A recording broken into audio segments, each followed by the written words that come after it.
आज हम सीखने वाले परसेंटेज का कॉन्सेप्ट नंबर 7, जो कि बेस्ड ऑन इलेक्शन वाले क्वेश्चन है।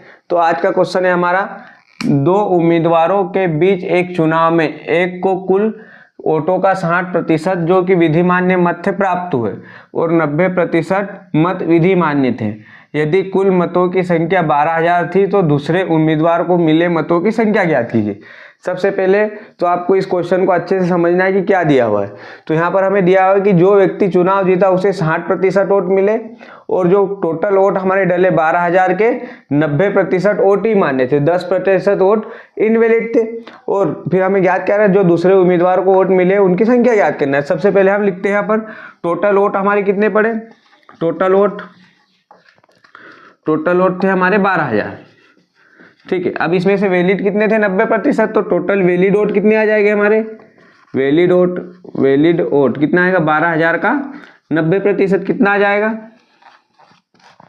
बटे 100, 2 शून्य से 2 शून्य कैंसिल हो जाएगा, 120 मल्टीप्लाई बाय 90 कितना आ जाएगा, 1080, 10,800। अब ये 10,800 क्या है, हमारी वैलिड वोटों की संख्या है जो कि वैलिड वोट है। इसमें से जो हमारे 60% वोट थे वो किसको प्राप्त हुए, जो विनर था।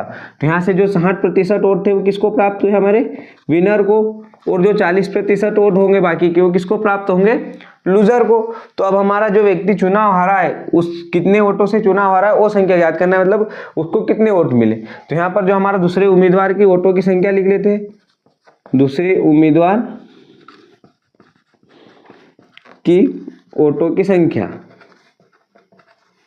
कितनी आ जाएगी, यहाँ से कैसे आएगा, जो हमारा 40% कितना है, 10,800 का 40% जो हरा है उसको मिले। तो यहाँ से हम निकाल लेते हैं 10,800 का हमारा 40% कितना आएगा, 40/100, 2 शून्य से 2 शून्य कैंसिल हो जाएगा, कितना होगा 108 मल्टीप्लाई बाय 4। तो इसको आप मल्टीप्लाई करोगे तो कितना आ जाएगा हमारा, मल्टीप्लाई कर देना है यहाँ पर 3 कितना आएगा 4320। तो इतने वोट हमारे जो दूसरा उम्मीदवार था उसको मिले। तो इस प्रकार बेसिक मैथ्स के कॉन्सेप्ट सीखने के लिए मेरे YouTube channel easy maths with Hariom को जरूर सब्सक्राइब करें। धन्यवाद।